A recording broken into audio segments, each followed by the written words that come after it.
Hi farm friends, my name's Georgia from Grow My Goodness here in the beautiful Bay of Plenty, New Zealand. And today we are taking a look back at my to-do list and what we've achieved in the past year and what we've still got left to do. Let's go!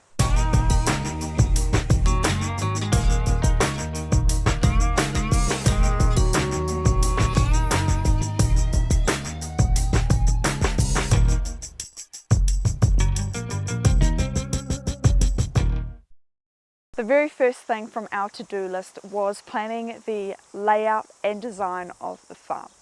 We had to make decisions about the location of the garden and consider things like the avocado trees and the shelter belt, the proximity to the shed and our water supplies, and if there was scope to expand the garden as well. We also made decisions about the width and length of our garden beds. We went with 75 centimetre wide beds, 30 centimetre wide paths, and the beds are 14 metres long. We decided to start off with 2 garden plots. In the first plot we decided on 14 beds and 28 beds in the second plot. If there was anything I would do differently in this process, it would be to consider a slightly wider path. We're working around it and it's working fine, but an extra 10 centimetres would probably be great. The second item from our to-do list was to develop the garden beds. So we knew we wanted to use no dig methods and have the beds to be weed free. So after we'd calculated our width and length and number of beds, we figured out the entire space that it would use, and we used the plastic tarps to cover the area to kill the weeds and the grass. And then we started to work on the beds. So it was extremely intense, physical, hard work, and it was definitely the most time-consuming part of the project so far. But we did manage to build all 38 of our beds. We did use some cardboard initially, but just really worked off a bit of forking to begin with to decompact the soil, a really thick layer of compost, and of course covering the ground as well. We've also added weed mat around the border of the entire garden to help prevent the grass and the weeds from getting into the beds. And so far it's worked really well. There's a few areas where perhaps we didn't put enough compost, but most of the garden is completely weed free. Where we have had a few beds that have been flipped and come up with a few weeds, we have amended that by covering it again with the tarp and adding another layer of compost, and then now they really are going to be weed free because over time we're gradually removing that seed bank from in there, and I think over the next year we can expect things to be really tidy around here. And it's one of the goals that we set, to have a weed-free garden so that we're not constantly combating the weeds, and it's a really beautiful place to work. The third thing on our to-do list was getting the right tools and infrastructure for the job, including getting some glasshouse space. So we've got now 30 square meters of glasshouse space, and this provides space for our seedlings to grow before they go out into the garden. We don't use a huge amount of tools here, but 2 that I really would recommend that have been huge time savers for us is the Jang seeder and the tilther. Other tools that we use is a few really good quality rakes. We do have a really great tool for weeding, and we've got other kind of standard garden tools like a few spades and forks for moving compost, the wheelbarrow, and we also did get a ride-on lawnmower with a trailer, which has been really helpful for moving things around the farm. The fourth item from our to-do list was growing and harvesting, which is a huge part of what we're doing. So there was some initial investment in things we needed to actually start growing, like seeds. We get almost all of our seeds from King Seeds. We also got the trays to grow the seedlings in. We started off with one tray, and then actually we moved into a more flexible tray because we found that the first tray that we got, it was too rigid for us to be able to work with it. So we've kind of experimented with a couple of different trays and different sizes as well, and we're pretty happy with what we've got now. It took us a while to figure out what kind of seed raising mix we wanted to use, because we started off with one and then we tried another, and we're really happy with what we're using now, but it took some time to figure out what was going to work best for us. We also have established some soil amendments that we like to use. So we like to use a calcium and a blood and bone fertilizer in our soil when we flip the beds, as well as our compost. When we do get the seedlings out into the garden, we also cover them. We use the Red Path close system and some insect net as well.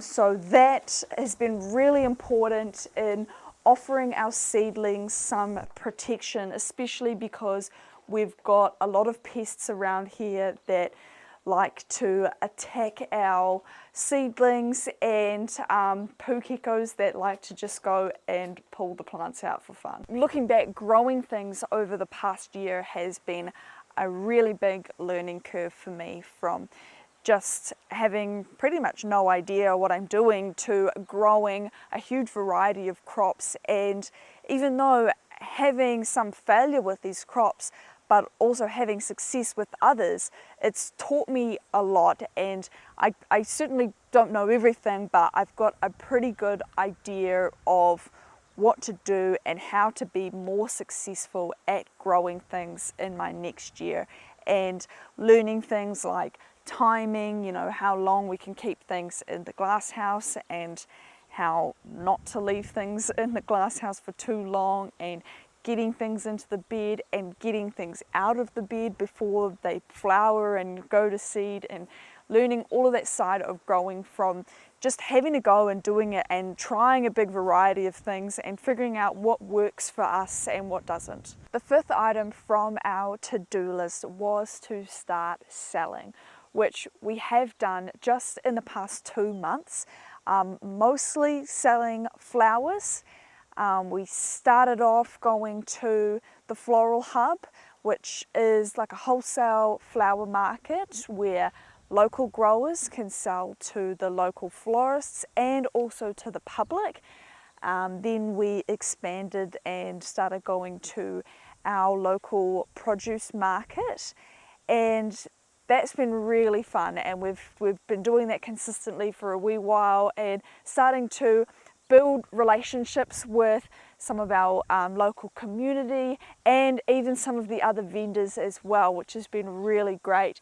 And then the last place that we've just started going is to the Waihi Beach market as well, where mostly flowers, but we have started to expand into selling some of our veggies, some of our peppers, carrots and tomatoes and avocados.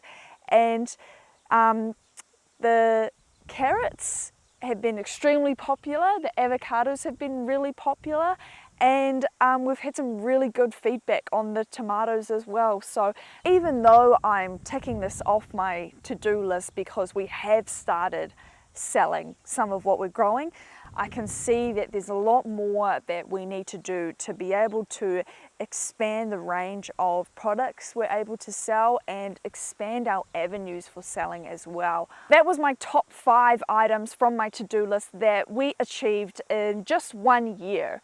Looking ahead for the next year, I've got another top 5, and the very first thing on my to-do list is to get our irrigation sorted. So at the moment, we're just watering everything by hand. We're using hoses, and it's really time consuming and it's a real hassle. I know that a lot of people are using drip tape or sprinklers. We do have one sumi soaker, but it's just not enough for the whole garden. So what we are going to do is experiment with the leaky hose. I only found out about the leaky hose system yesterday, but it looks really good. I think it's going to work really well for what we have. We are going to do an experiment and we're going to get the leaky hose, set it up, see how it works. I'm not sure if it's going to work, but it's certainly got to be better than the current situation. Number 2 on our to-do list is to finish our chiller.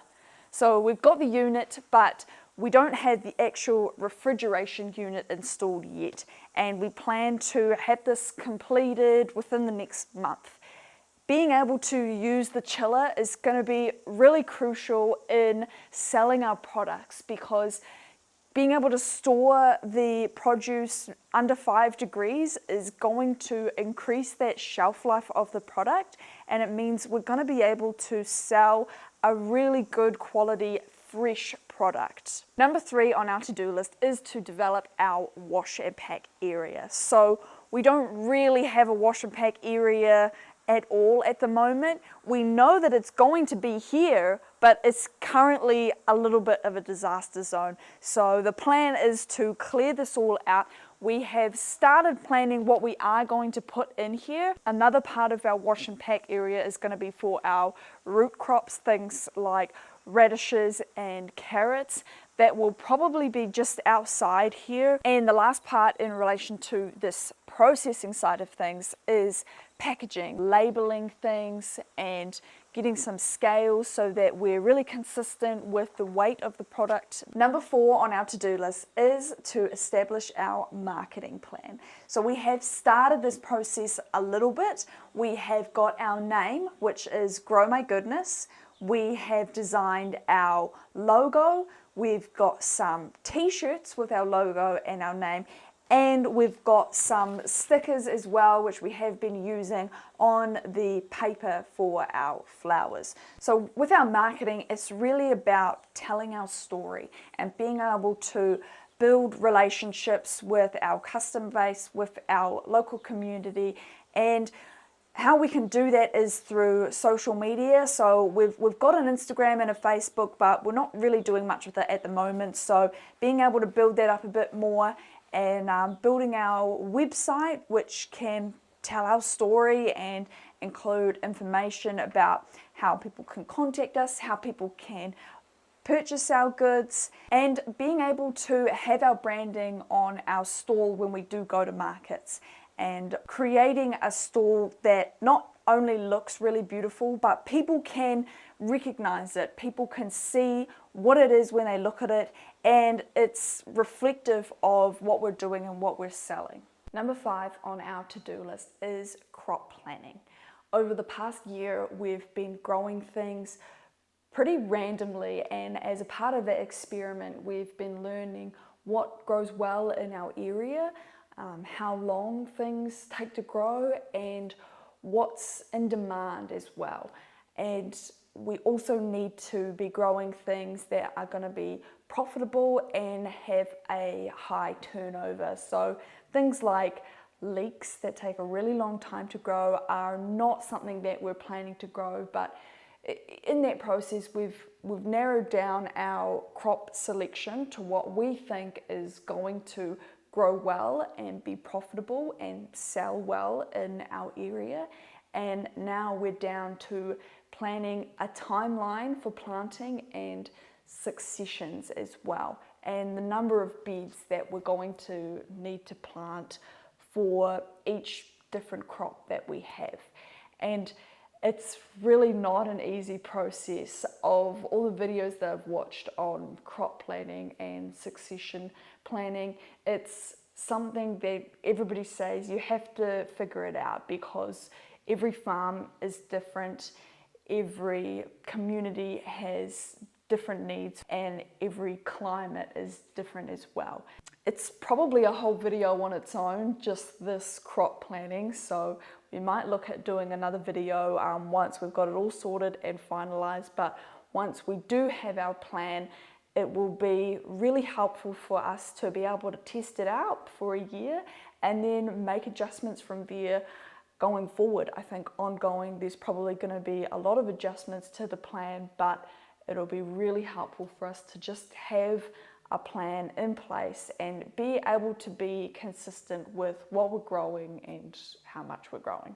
So that's the top 5 things from my to-do list that we have achieved in the past year, and the top 5 things that we are going to get done this year. I suppose one thing that I want to add, it's been a real test for me in what I'm doing and if I really want to do this. I mean, when we started this, I had no idea what it would take really to be a small scale market gardener and the physical hard work that was involved. What I can say is that over the past year, I have learned so much. I'm really proud of what we've achieved.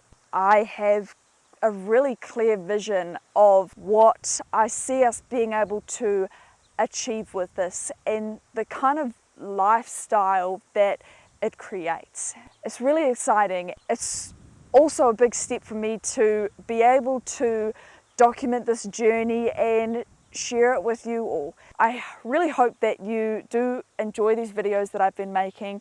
It means a lot to me, everybody that subscribed to my channel, so thank you guys so much. I will see you in the next one. Bye.